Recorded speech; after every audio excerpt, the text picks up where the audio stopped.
Hello, everyone. Welcome. I hope you all enjoying your time, enjoying yourselves. I just finally finished the in-home studio. Got all the soundproofing foam.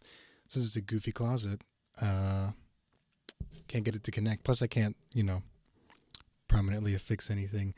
But while everyone is in a state of not being able to do much, I thought I would do us some readings since I have all of these books here and all the time in the world.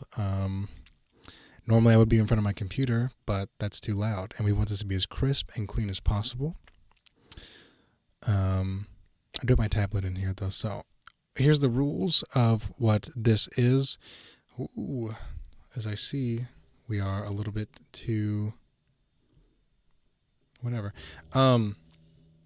But I got to get rid of that. Hold on. But the rules are it's going to go live onto Twitch, onto Facebook, and to YouTube. But then I will do an edited version for YouTube again to make it proper. I will not be answering any comments or anything because I'll be reading, obviously, and we don't want to put that in. But I hope you guys are about to enjoy this. One more second, and I'll be right back.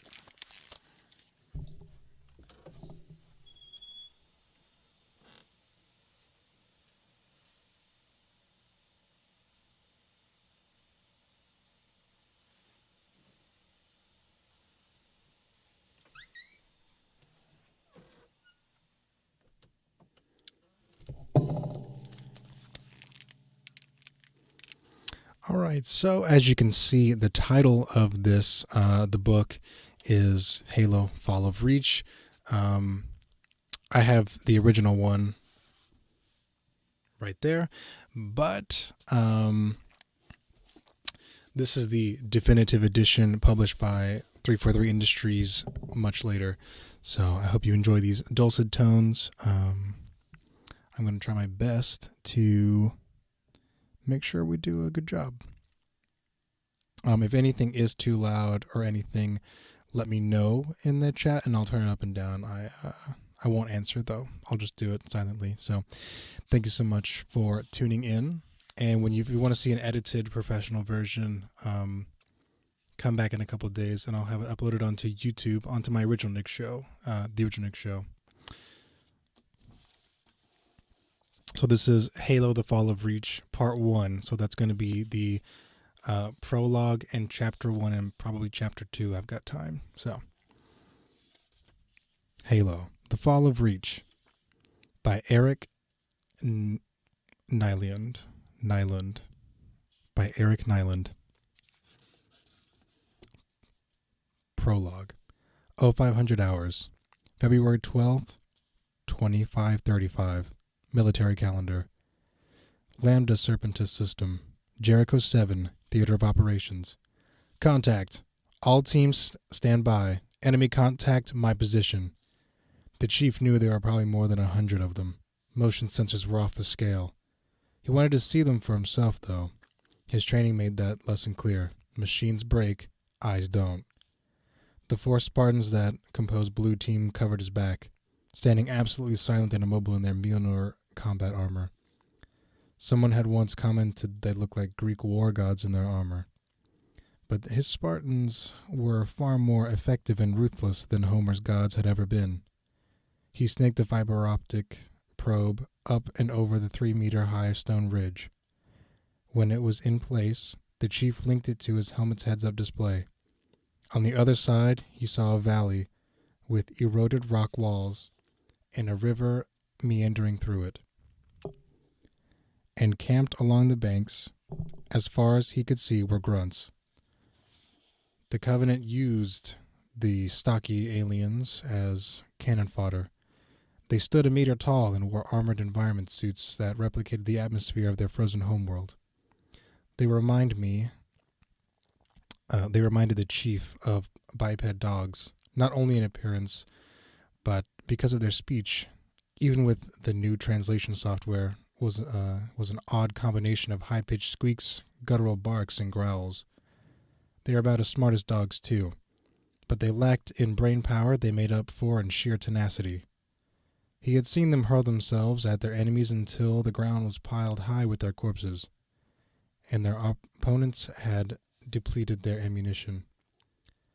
These grunts were unusually well armed: needlers, plasma pistols, and there were 4 stationary plasma cannons. Those could be a problem. One other problem: there were easily 1,000 of them. Mission was to draw out the Covenant rear guard and let Red Team slip through the confusion. Red Team then plant a Havoc tactical nuke. When the next Covenant ship landed, dropped its shields, and started to unload the troops, they'd get a 30 megaton surprise. The chief detached the optics and took a step back from the rock wall. He passed the tactical information along to his team over the secure comm channel. 4 of us, Blue Team whispered over the link, and 1,000 of them, piss poor odds for the little guys. Blue 2, the chief said. I want you up with those jackhammer launchers. Take out the cannons and soften the rest of them. Blue 3 and 5, you follow me up. We're on crowd control. Blue 4, you get the welcome mat ready. Understood? 4 blue lights winked on his heads-up display as his team acknowledged their orders. On my mark, the chief crouched and readied himself. Mark! Blue 2 leaped gracefully atop the ridge, 3 meters straight up. There was no sound as half a ton of Mjolnir armor and the Spartan landed on the limestone. She hefted 1 launcher and ran alongside the ridge. She was the fastest Spartan on Chief's team. He was confident those grunts wouldn't be able to track her. For 3 seconds. She'd be exposed. In quick succession, Blue 2 emptied both of the jackhammer's tubes, dropped 1 launcher, and then fired the other rockets just as fast. The shells streaked into the grunts' formation and detonated.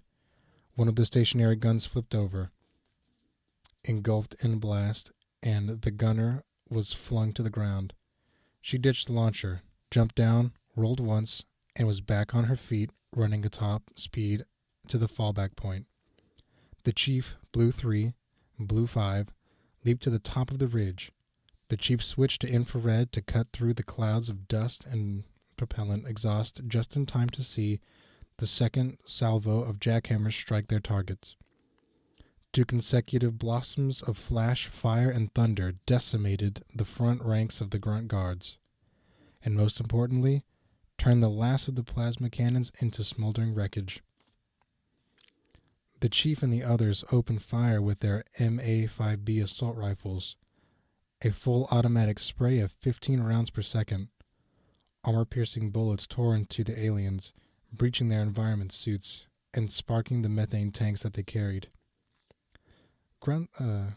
Gouts of flame traced wild arcs as the wounded grunts ran in confusion and pain. Finally, the grunts realized what was happening and where this attack was coming from. They regrouped and charged en masse. An earthquake vibration coursed through the ground and shook to the porous stone beneath the chief's boots. The 3 Spartans exhausted their AP clips and then, in unison, switched to shredder rounds. They fired into the tide of creatures as they surged forward. Line after line of them dropped. Scores more just trampled their fallen comrades. Explosive needles bounced off the chief's armor, detonating as they hit the ground. He saw the flash of a plasma bolt, sidestepped, and heard the air crackle where he had stood a split second before. Inbound Covenant air support, Blue 4 reported over the comm link. ETA's 2 minutes, Chief. Roger that, he said. Blue 3 and 5, maintain fire for 5 seconds, then fall back. Mark. The status lights winked once, acknowledging his order. The grunts were 3 meters from the wall. The chief tossed 2 grenades. He, Blue 3, and Blue 5 stepped backwards off the ridge, landed, spun, and ran. The 2 thumps reverberated through the ground. The squeals and barks of the incoming grunts, however, drowned out the noise of the exploding grenades. The chief and his team sprinted up a half-kilometer sandstone slope in 32 seconds flat. The hill ended abruptly, a sheer drop of 200 meters straight into the ocean. Blue 4's voice crackled over the comm channel. Welcome mat is laid out, Chief. Ready when you are. The grunts looked like a living carpet of steel blue skin, claws, and chrome weapons. Some ran on all fours up the slope. They barked and howled, baying for the Spartan's blood. Roll out the carpet, the chief told Blue 4. The hill exploded. Plumes of pulverized sandstone and fire and smoke hurtled skyward.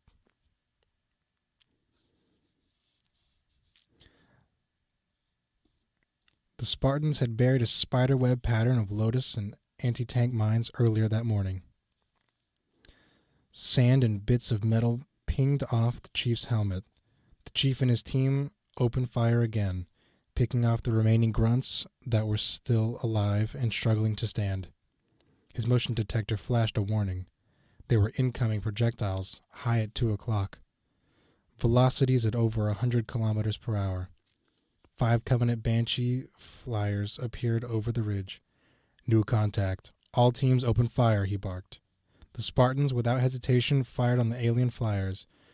Bullet hits pinged off the flyers' chitinous armor. It would take a very lucky shot to take out the anti-grav pods at the end of the craft's stubby meter-long wings. The fire got the aliens' attention, however. Lances of fire slashed from the Banshee's gun ports. The chief dove and rolled to his feet. Sandstone exploded where he had stood only instant before. Globules of molten glass sprayed the Spartans. The Banshees screamed over their heads, then banked sharply for another pass. Blue 3, Blue 5, Theta maneuver, the chief called out. Blue 3 and Blue 5 gave him a thumbs-up signal. They regrouped at the edge of the cliff and clipped on to the steel cables that dangled down the length of the rock wall. Did you set up the foul gases? Did you set up the foul gases with the fire or shrapnel? The chief asked. Both, Blue 3 replied. Good. The chief grabbed the detonators. Cover me. The foul gases were never meant to take down flying targets. The Spartans had put them to mop up the grunts. In the field, though, you have to improvise. Another tenet of their training. Adapt or die. The Banshees formed into a flying V and swooped towards them, almost brushing the ground. The Spartans opened fire. Bolts of superheated plasma from the Banshees punctuated the air. The chief dodged to the right, then to the left. He ducked. Their aim was getting better. The Banshees were 100 meters away, then 50 meters. Their plasma weapons might recycle fast enough to get another shot. And at this range, the chief wouldn't be dodging. The Spartans jumped backward off the cliff. Guns still blazing. The chief jumped too and hit the detonators. The 10 foe gases, each a steel barrel. The 10 foe gases, each a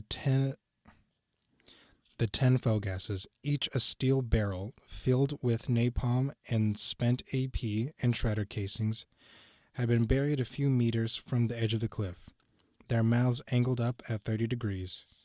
When the grenades at the bottom of the barrel exploded, it made one hell of a barbecue out of anything that was in their way. Spartans slammed onto the side of the cliff. The steel cables they were attached to twanged taut. A wave of heat and pressure washed over them. A heartbeat later, 5 flaming Banshees hurtled over their heads, leaving thick trails of black smoke as they arced into the water.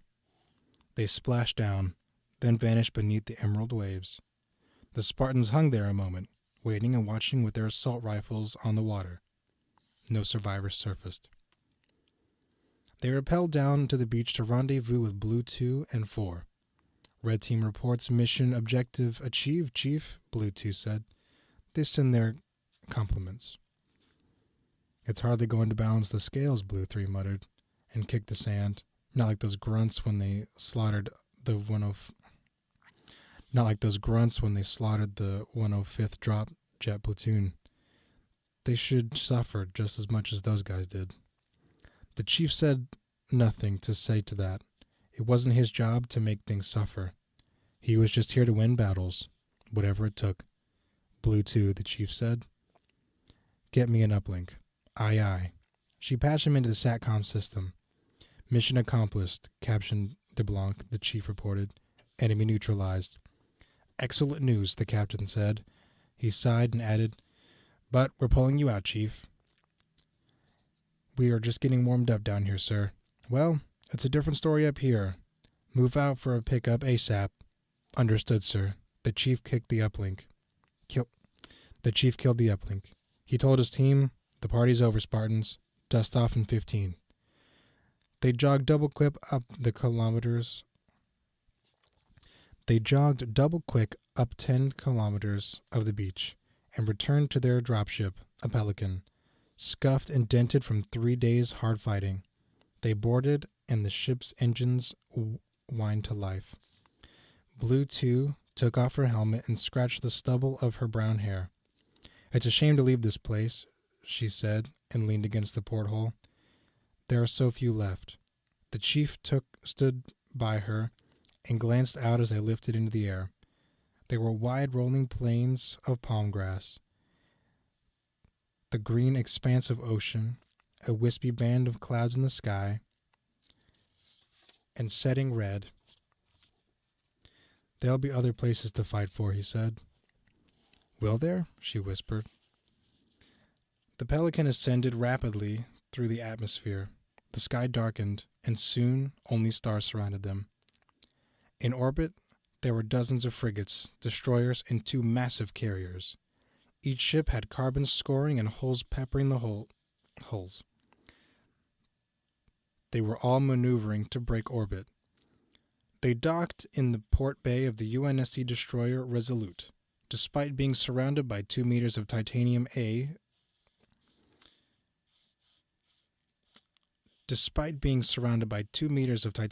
battle plate and an array of modern weapons, the chief preferred to have his feet on the ground, with real gravity and real atmosphere to breathe. A place where he was in control, and where his life wasn't held in the hands of an anonymous pilot. A ship just wasn't home. The battlefield was. The chief rode the elevator to the bridge to make his report, taking advantage of the momentary respite to read Red Team's after-action report in his display. As predicted, the Spartans of Red, Blue, and Green teams augmented 3 divisions of battle-hardened UNSC Marines had stalled a Covenant ground advance. Casualty figures were still coming in, but, on the ground at least, the alien forces had been completely stonewalled.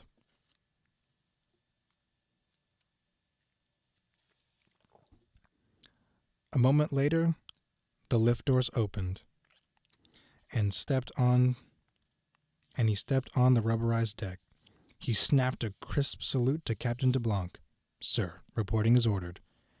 The junior bridge officers took a step back from the chief. They weren't used to seeing a Spartan in full Mjolnir armor up close. Most line troops had never even seen a Spartan. The ghostly iridescent green of the armor plates and the matte black layers underneath made him look part gladiator, part machine, or perhaps to the bridge crew, he looked as alien as the Covenant. The view screens showed stars and Jericho 7's 4 silver moons. At extreme range, a small constellation of stars drifted closer. The captain waved the chief closer, and he stared at the cluster of stars. The rest of the battle group?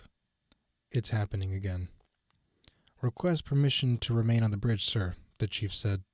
I want to see it this time, sir. The captain hung his head, looking weary. He glanced at the master chief with haunted eyes. Very well, chief. After all you've been through to save Jericho 7, we owe you that. We're only 30 million kilometers out system, though. Not half as far as I'd like to be. He turned to the nav officer. Bearing 120, prepare our exit vector. He turned to face the chief. We'll stay to watch, But if those bastards so much as twitch in our direction, we're jumping the hell out of here. Understood, sir. Thank you. Resolute's engines rumbled and the ship moved off. 36 Covenant ships, big ones, destroyers and cruisers, winked into view in the system. They were sleek-looking, more like sharks than Starcraft. They were sleek, looking more like sharks than Starcraft. Their lateral lines brightened with plasma, then discharged and rained fire down upon Jericho 7. The chief watched for an hour, and he didn't move a muscle. The planet's lakes, rivers, and oceans vaporized. By tomorrow the atmosphere would boil away too. Fields and forests were glassy smooth and glowing red-hot in pitches. Where there had once been a paradise, only hell remained. Make ready to jump clear out of the system, the captain ordered. The chief continued to watch, his face grim.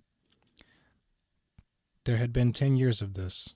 The vast network of human colonies whittled down to a handful of strongholds by merciless, implacable enemy. The chief had killed the enemy on the ground, shot them, stabbed them, and broken them with his own 2 hands. On the ground, the Spartans always won. The problem was, the Spartans couldn't take their fight into space. Every minor victory on the ground turned into a major defeat in orbit. Soon, there'd be no more colonies, no human settlements, and nowhere left to run. Section 1. Reveille. Chapter 1.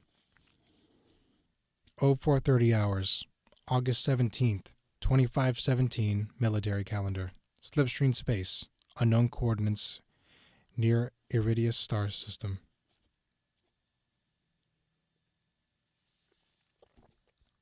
Lieutenant Junior Grade Jacob Keyes awoke. A dull red light filled his blurry vision, and he choked on the slime of his lungs and throat. Sit up, Lieutenant Keyes, a disembodied male voice said. Sit. Take a deep breath and cough, sir. You need to clear the bronchial surfactant. You need to clear the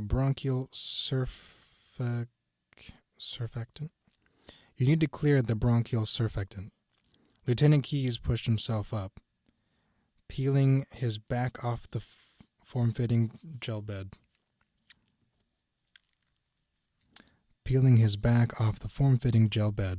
Wisps of fog overflowed from the cryogenic tube as he clumsily climbed out. He sat on a nearby bench, tried to inhale, and doubled over, coughing until a long string of clear fluid flowed from his open mouth. He sat up and drew his first full breath in 2 weeks. He tasted his lips and almost gagged. The cryo-inhalant was specially designed to be regurgitated and swallowed, replacing nutrients lost in deep sleep. No matter how they changed the formula, though, it always tasted like lime-flavored mucus. Status, Torin? Are we under attack? Negative, sir, the ship's AI replied. Status normal. We will enter the normal space near Iridianus system in 45 minutes.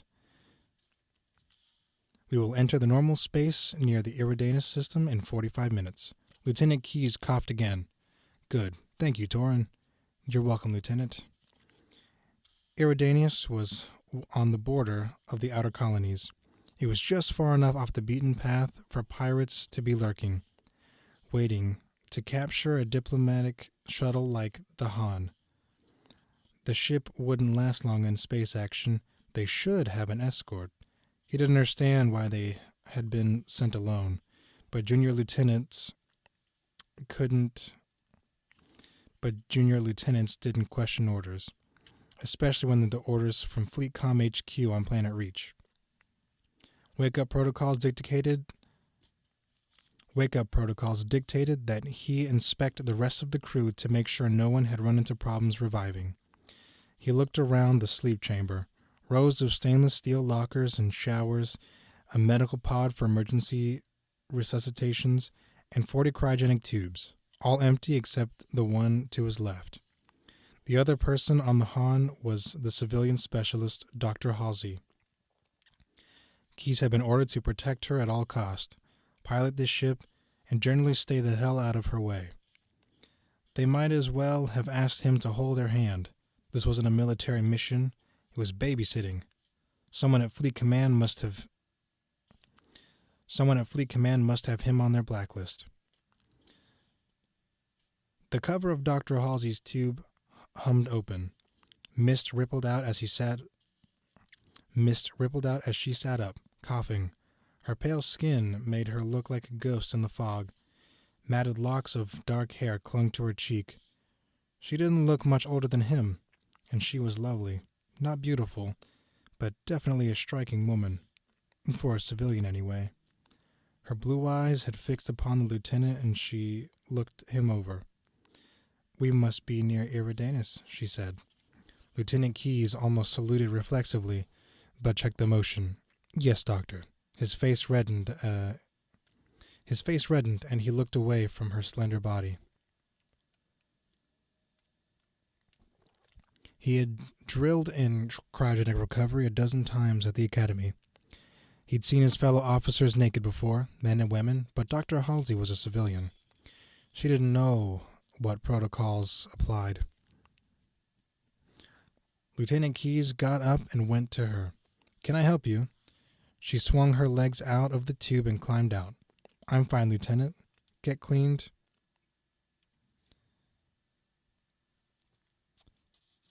Get cleaned up and dressed. She brushed past him and strode to the showers. "Hurry, we have an important work to do." Lieutenant Keyes stood straighter. Aye, ma'am." With the brief encounter, their roles and rules of conduct crystallized. Civilian or not, like it or not, Lieutenant Keyes understood that Dr. Halsey was in charge. The bridge of the Han had an abundance of space for a vessel of its size. That is, it had all the maneuvering room of a walk-in closet. A freshly showered, shaven, uniformed Lieutenant Keyes pulled himself into the room and sealed the pressure door behind him. Every surface of the bridge was covered with monitors and screens. The wall to his left was a single large, semi-curved view screen, dark for the moment because there was nothing in the visible spectrum to see in slipspace. Behind him was the Han's spinning center section, containing the mess, the rec room, and the sleep chambers. There was no gravity on the bridge, however. The diplomatic shuttle had been designed for the comfort of its passengers, not the crew. It didn't seem to bother Dr. Halsey. Strapped into the navigator's couch, she wrote and she wore a white jumpsuit that matched her pale skin and had tied her dark hair into a simple, elegant knot. Her fingers danced across 4 keypads, typing in commands. "Welcome, Lieutenant," she said without looking up. "Please have a seat in the communication station and monitor the channels when we enter normal space. If there's so much as a squeak on non-standard frequencies, I want to know instantly." He drifted to the communication station and strapped himself down. "Torin?" she asked. "Awaiting your orders, Dr. Halsey," the ship's AI replied. Give me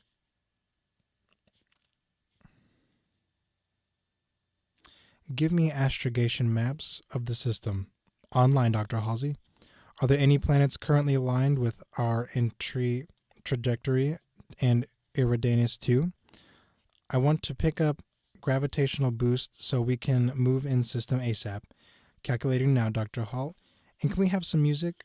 Rachmaninoff's Piano Concerto No. 3, I think. Understood, Doctor. And start the pre-burn warm-up of a cycle of fusion engines. Yes, Doc. And stop spinning the Han Central carousel section. We may need the power. Working. She eased back, and the music started, and she sighed. Thank you, Torin. You're welcome, Dr. Halsey. Entering normal space in 5 minutes, plus or minus 3 minutes. Lieutenant Keyes shot the doctor an admiring glance. He was impressed. Few people could put a shipboard AI through its paces so rigorously as to cause a detectable pause. She turned to him. Yes, Lieutenant, you have a question? He composed himself and pulled his uniform jacket taut. I was curious about our mission, ma'am. I assume we are to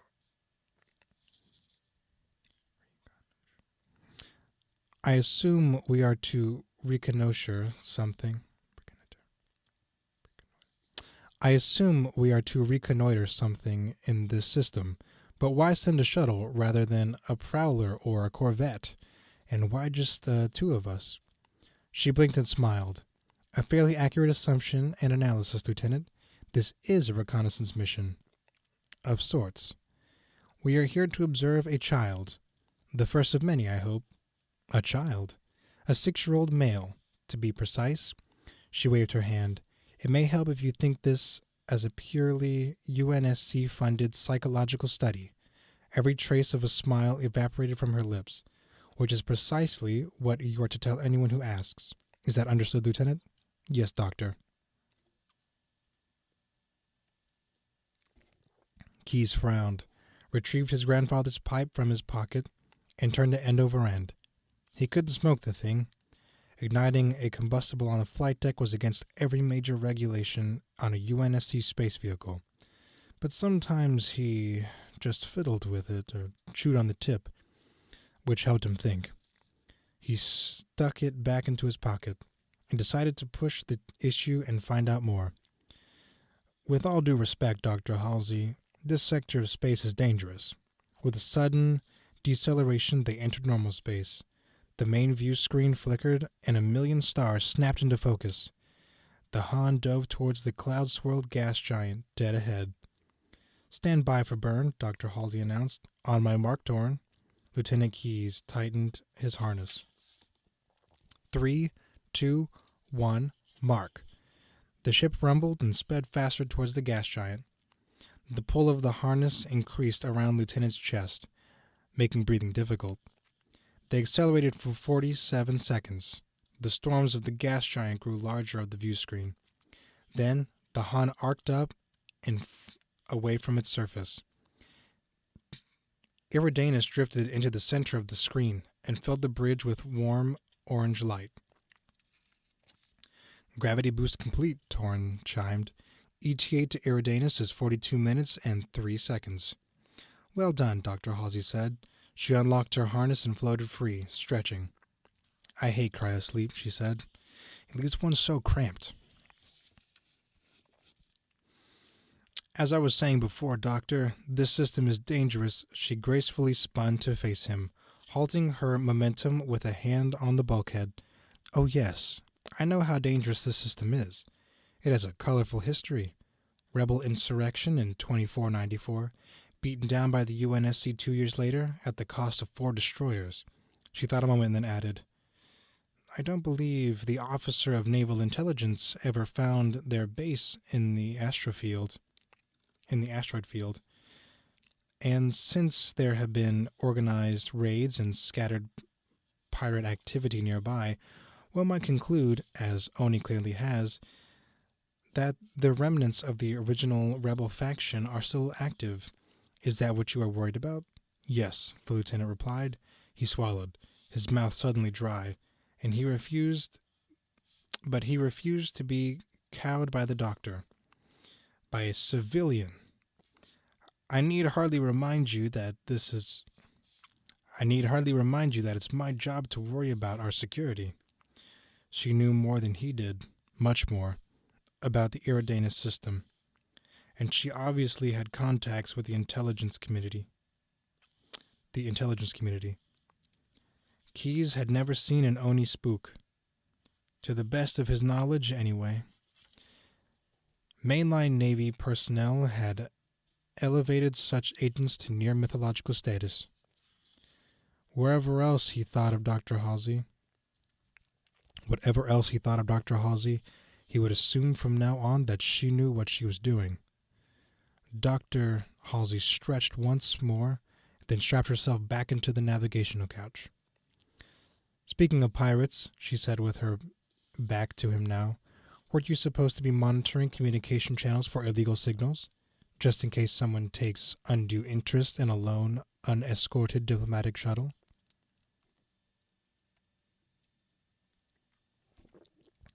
Lieutenant Keyes cursed himself for this momentary lapse and snapped to. He scanned all frequencies and had Torin cross-check their authentication codes. All signals verified, he reported. No pirate transmission detected. Continue to monitor them, please. An awkward 30 minutes passed. Dr. Halsey was content to read reports on the navigational screens and kept her back to him. Lieutenant Keyes finally cleared his throat. May I speak candidly, Doctor? You don't need my permission, he said. You don't need my permission, she said. By all means, speak candidly, Lieutenant. You have been doing a fine job so far. Under normal circumstances, among normal officers, that last remark would have been insubordination, or worse, a rebuke. But he let it pass. Normal military protocols seemed to have been jettisoned on this flight. You said we were here to observe a child. He shook his head dubiously. If this is a cover for real military intelligence work, then, to tell the truth, there are better qualified officers for this mission.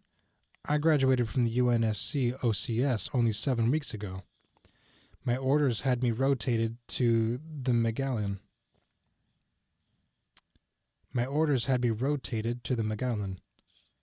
Those orders were rescinded, ma'am. She turned and scrutinized him with icy blue eyes. Go on, Lieutenant. He reached for his pipe, then checked the motion. She would probably think it's a silly habit. If this is an intel op, he said, then I don't understand why I'm here at all. She leaned forward. Then, Lieutenant, I shall be equally candid. Something deep inside Lieutenant Keyes told him he would regret hearing that. Something deep inside Lieutenant Keyes told him he would regret hearing whatever Dr.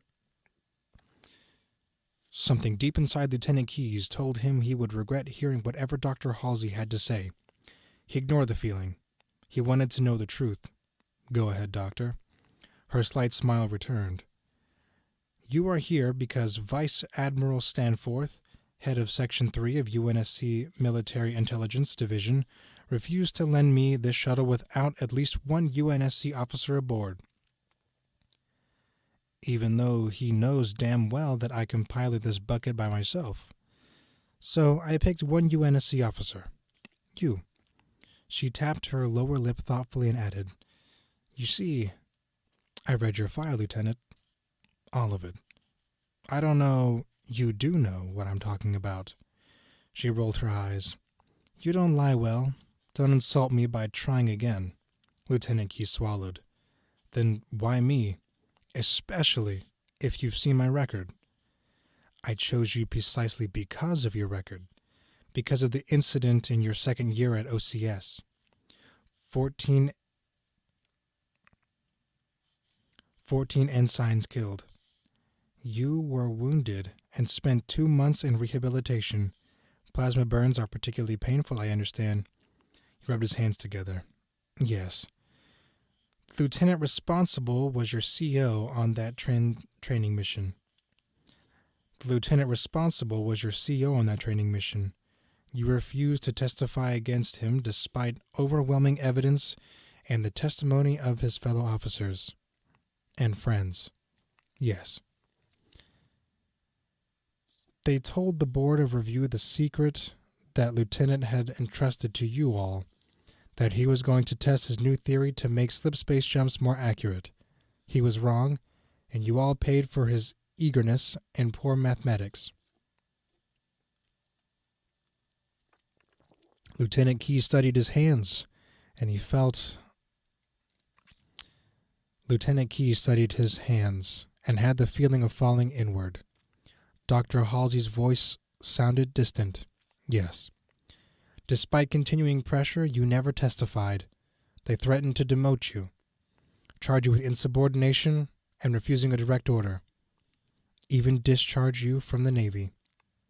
Your fellow officer candidates testified, though. The review board had all the evidence they needed to court-martial your CO. They put you They put you on report and dropped all further disciplinary actions. He said nothing. His head hung low. That is why you are here, Lieutenant, because you have an ability that is exceedingly rare in the military. You can keep a secret. She drew in a long breath and added, You may have to keep many secrets after this mission is over. He glanced up. There was a strange look in her eyes. Pity? That caught him off guard, and he looked away again. But he felt better than he had since OCS. Someone trusted him again. I think, she said, that you would rather be on the Magellan, fighting and dying on the frontier. No, he caught the lie as he said it, stopped, then corrected himself. Yes, the UNSC needs every man and woman patrolling the outer colonies. Between the raiders and insurrectionists, it's a wonder that all hasn't fallen apart. Indeed, Lieutenant, ever since we left Earth's gravity, well, we've been fighting one another for every cubic centimeter of vacuum, from Mars to Jovian moons to the Hydra system massacres. From the Mars to the Jovian moons to the Hydra system massacres and on to the 100 bushfire wars in the outer colonies. It has always been on the brink of falling apart. That's why we're here. To observe one child, he said. What difference could a child make? One of her eyebrows arched. This child would be more useful to the UNSC than a fleet of destroyers, 1,000 junior grade lieutenants, or even me. In the end, the child may be the only thing that makes any difference. Approaching Eridanus 2, Torin informed them. Plot an atmospheric vector for the Luxor spaceport, Dr. Halsey ordered. Lieutenant Keyes, make ready to land. All right, and that's where we're going to end it today. I have been reading Halo, The Fall of Reach by Eric Nyland. This is the definitive edition. I got this from Barnes & Nobles. So we just read the prologue and Chapter 1 today. Tomorrow I will read Chapter 2. And I will take this clip with this long video, and I'll edit it down to make take out all my mistakes, take out all my whatevers, take out the beginning and end of it, maybe add some sound effects or music. I don't know, maybe not. But check for that on the Original Nick Show. You're going to see the stream archived forever onto Twitch, YouTube, and then on if you're watching on Facebook, it'll be there too. But be sure to check the Original Nick Show for an edited version. It'll take out all the junk, my and my mess ups. So thank you guys so much for watching. See you tomorrow with Chapter 2.